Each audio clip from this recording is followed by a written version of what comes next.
اللہ تعالیٰ نے قرآن کریم میں اعلان فرمایا ان اللہ مع الصابرین، اللہ صبر کرنے والوں کے، بولنا بھی آپ نے، اللہ صبر کرنے والوں کے۔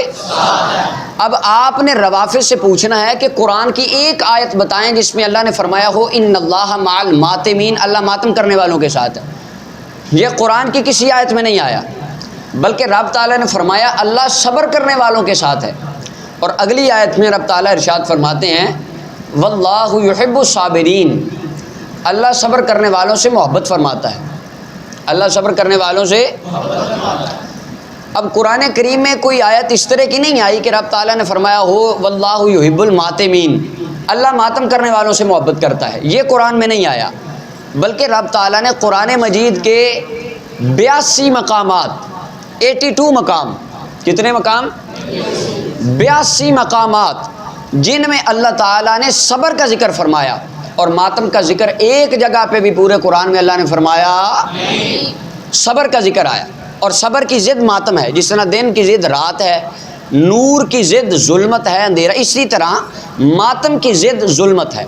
ماتم کے بارے میں لسان العرب کے اندر لکھا ہے ماتم نوحہ کرنے کو، سینہ پیٹنے کو، چیخنے چلانے کو اور وویلا کرنے کو ماتم کہا جاتا ہے۔ اگر آپ اس کی مزید تفصیل چاہیں تو آپ المعجم الوسیط، المنجد، لسان العرب، یہ کتابیں لائبریری میں موجود ہیں، آپ وہاں پہ اس کی تفصیل پڑھ سکتے ہیں۔ اب ہم اہل تشیع حضرات کی کتابوں سے دیکھتے ہیں کہ کیا رب تعالیٰ نے ماتم کا حکم بھی دیا ہے؟ یہ کہتے ہیں نہیں، ماتم کرنا تو سنت ثواب ہو جاتا ہے۔ سب سے پہلے اللہ تعالیٰ قرآن کریم میں کیا ارشاد فرماتے ہیں؟ یہ قرآن مجید کی آیت سورہ ممتحنہ ہے، 28واں پارہ ہے، سورہ ممتحنہ کی آیت ہے۔ اللہ تعالیٰ قرآن کریم میں ارشاد فرماتے ہیں یا ایھا النبی اذا جاءک المؤمنات یبایعنک علی الا یشرکن باللہ شیئا ولا یسرقن ولا یزنین ولا یقتلن اولادہن ولا یأتین ببہتان یفترینہ بین ایدیہن وارجلہن ولا یعصینک فی معروف، کہ اے محبوب مکرم جب آپ کے پاس مومن عورتیں بیعت کرنے کے لیے آئیں تو آپ ان سے بیعت کریں اس شرط پر وہ چوری نہیں کریں گی، زنا نہیں کریں گی، اپنی اولادوں کو قتل نہیں کریں گی، تفصیل ہے۔ اس کے آگے اللہ تعالیٰ فرماتے ہیں ولا یعصینک فی معروف، کہ محبوب آپ ان عورتوں سے اس شرط پر بیعت فرمائیے کہ یہ نیکی کے کام میں آپ کی نافرمانی نہ کریں۔ اب یہ میرے ہاتھ میں تفسیر ہے، تفسیر قومی، یہ اس کی زیارت کریں، یہ شیعہ مذہب کی تفسیر ہے، اہل تشیع حضرات کی یہ تفسیر ہے۔ ان کا عالم ابو الحسن علی بن ابراہیم قومی، یہ ایران کی مطبوع ہے، قم سے چھپی ہے، اس کا صفحہ نمبر 662 ہے۔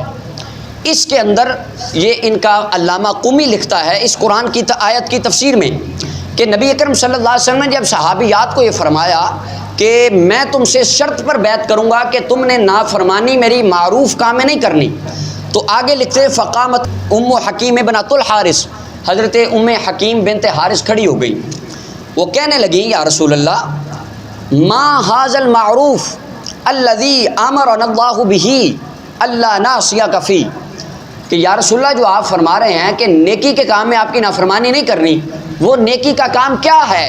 تو آقا کریم علیہ الصلوۃ والسلام نے فرمایا وہ نیکی کا کام یہ ہے اللہ تخمشن وجہن، اپنے چہروں پر تھپڑ نہیں مارنے۔ نبی پاک کیا فرماتے ہیں؟ اپنے چہروں پہ تھپڑ، اور یہ مارتے ہیں۔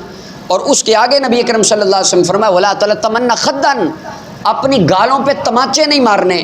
اور آقا کریم علیہ السلام نے فرمایا اپنے بالوں کو نہیں نوچنا، بال نہیں کھینچنے، ولا تمزقن جیبن، اور اپنے کپڑے نہیں پھاڑنے، گریبان چاک نہیں کرنے، اور فرمایا ولا تسودن ثوبن، اپنے کپڑوں کو کالا رنگ بھی نہیں لگانا۔ یہ نبی پاک صلی اللہ علیہ وسلم نے فرمایا۔ یہ کس تفسیر میں لکھا ہے؟ تفسیر، یہ زبانی یاد کر رہے نا آپ نے۔ حضور علیہ السلام نے فرمایا کپڑے کالے نہیں کرنے، ماتم نہیں کرنا، اور آگے فرمایا ولا تدعون بالویل والثبور، فرمایا نوحے نہیں پڑھنے، چیخے نہیں مارنی۔ آقا کریم علیہ السلام نے فرمایا یہ زیادہ کام عورتوں میں پائے جاتے ہیں، لہذا تم نے یہ نہیں کرنے۔ تو اس وقت تمام صحابیات نے نبی علیہ السلام کی اس بات کو تسلیم کیا، فبایعہن رسول اللہ صلی اللہ علیہ وسلم علی ھذہ الشروط، ان شرطوں پر صحابیات نے نبی پاک کی بیعت فرمائی کہ نہ وہ ماتم کریں گی، نہ نوحے پڑھیں گی، اور نہ ہی کالے کپڑے پہنیں گی۔ اب اللہ تعالیٰ کے قرآن میں یہ عقیدہ بیان کیا گیا کہ جو نبی پاک کا غلام ہے وہ کبھی ماتم کرتا نہیں ہے۔